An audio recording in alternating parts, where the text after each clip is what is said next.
മന്ത്രിയായും എം.എൽ.എ.ആയും ഉത്തരവാദിത്തങ്ങൾ നിറവേറ്റിയിട്ടുണ്ടെന്ന് കെ രാധാകൃഷ്ണൻ. പാർലമെന്റിലും തൻ്റെ ഉത്തരവാദിത്തം നിറവേറ്റും.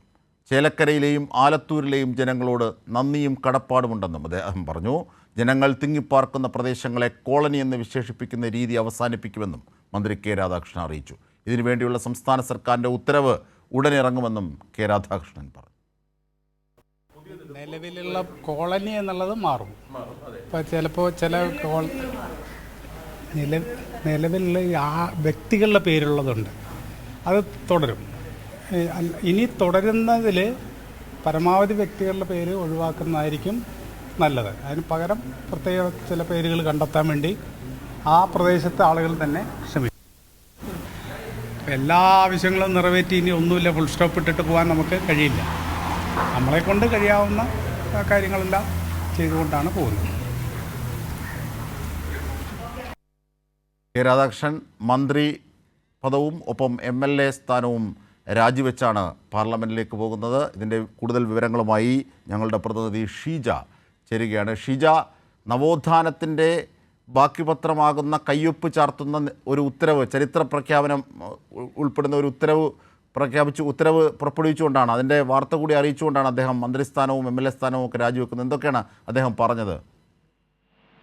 തീർച്ചയായും അജിംഷാദ്, ഏതായാലും നമുക്കറിയാം ആലത്തൂരിൽ ലോക്സഭാ തെരഞ്ഞെടുപ്പിൽ വിജയിച്ചൊരു പശ്ചാത്തലത്തിലാണ് അദ്ദേഹം ഇന്നിപ്പോൾ മന്ത്രിസ്ഥാനവും എം.എൽ.എ. സ്ഥാനവും രാജിവെച്ചിരിക്കുന്നത്. ഇന്ന് രാവിലെ ഇന്നത്തെ അദ്ദേഹത്തിന്റെ ഒരു പരിപാടി തന്നെ ഈ രീതിയിലായിരുന്നു. അതായത് അദ്ദേഹത്തിന്റെ പ്രവർത്തന മേഖലയായിരുന്ന സെക്രട്ടേറിയറ്റ്, അവിടെ രാവിലെ എത്തി. 3 വർഷമായി അദ്ദേഹം മന്ത്രിപദത്തിലുള്ള വ്യക്തിയാണ്. അതുകൊണ്ട് തന്നെ അവിടുത്തെ അദ്ദേഹത്തിന്റെ സഹപ്രവർത്തകർ അദ്ദേഹത്തിന് യാത്രയപ്പ് ഒരുക്കിയിരുന്നു. അതിൽ പങ്കെടുത്തതിനു ശേഷം അദ്ദേഹത്തിന്റെ അവസാനത്തെ മന്ത്രി എന്ന നിലയിലുള്ള പൊതുപരിപാടിയിൽ പങ്കെടുത്തു. അതിനുശേഷം അദ്ദേഹം ഔദ്യോഗിക വസതിയിൽ മടങ്ങിയെത്തി. അവിടെ നിന്നാണ് ഈ ഒരു ഉത്തരവ്, ചരിത്ര പ്രാധാന്യമുള്ള ഈ ഒരു ഉത്തരവ്, അതായത് കോളനി എന്നുള്ള പദം ഒഴിവാക്കിക്കൊണ്ടുള്ള സുപ്രധാന ഉത്തരവ് പുറപ്പെടുവിക്കുന്നത്. അത് ഉത്തരവ് പുറത്തിറക്കിയ ശേഷമാണ് അദ്ദേഹം അവിടെ നിന്നും മുഖ്യമന്ത്രിയുടെ അടുത്തേക്ക്, മുഖ്യമന്ത്രിയുടെ ഔദ്യോഗിക വസതിയായ ക്ലിഫ് ഹൗസിലേക്ക് എത്തുന്നത്. ക്ലിഫ് ഹൗസിൽ എത്തി അദ്ദേഹം മന്ത്രിസ്ഥാനത്ത് നിന്നുള്ള രാജിക്കത്ത് അത് മുഖ്യമന്ത്രിക്ക് നേരിട്ട് കൈമാറി. അവിടെ നിന്നും നേരെ നിയമസഭയിലേക്കാണ് പോയത്. നിയമസഭയിലെത്തി സ്പീക്കറെ നേരിൽ കണ്ടുകൊണ്ട് എം.എൽ.എ. സ്ഥാനം രാജിവെച്ചുകൊണ്ടുള്ള രാജിക്കത്ത് അത് അദ്ദേഹം കൈമാറി.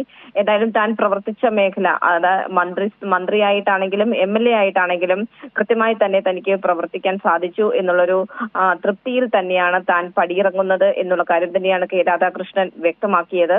അതിനൊപ്പം തന്നെ ഇനിയിപ്പോൾ ഈ മാസം 22-ന് ദില്ലിയിലേക്ക് പോകും എന്നുള്ള കാര്യവും അദ്ദേഹം വ്യക്തമാക്കുന്നു. ഇവിടെ ഏതൊക്കെ രീതിയിലാണോ ജനങ്ങൾക്ക് വേണ്ടി പ്രവർത്തിച്ചത് അതേ രീതിയിൽ തന്നെ ദില്ലിയിലും പ്രവർത്തിക്കുമെന്നും തന്നോട് സഹകരിച്ച ജനങ്ങളോട് പൂർണ്ണ നന്ദിയുണ്ട് എന്നുള്ള കാര്യം കൂടി അദ്ദേഹം ഈ ഒരു ഘട്ടത്തിൽ കൂട്ടിച്ചേർക്കുന്നു. ഏതായാലും അദ്ദേഹത്തിന്റെ പടിയിറക്കം ഒരു സുപ്രധാന ഉത്തരവ് കൂടി ഇറക്കിക്കൊണ്ടാണ് എന്നുള്ളത് തന്നെയാണ് ഈ ഒരു പടിയിറക്കത്തിൽ ഏറ്റവും പ്രധാനപ്പെട്ട കാര്യം എന്നുള്ളതും എടുത്തു പറയേണ്ടത് തന്നെയാണ്. അജിംഷാദ്.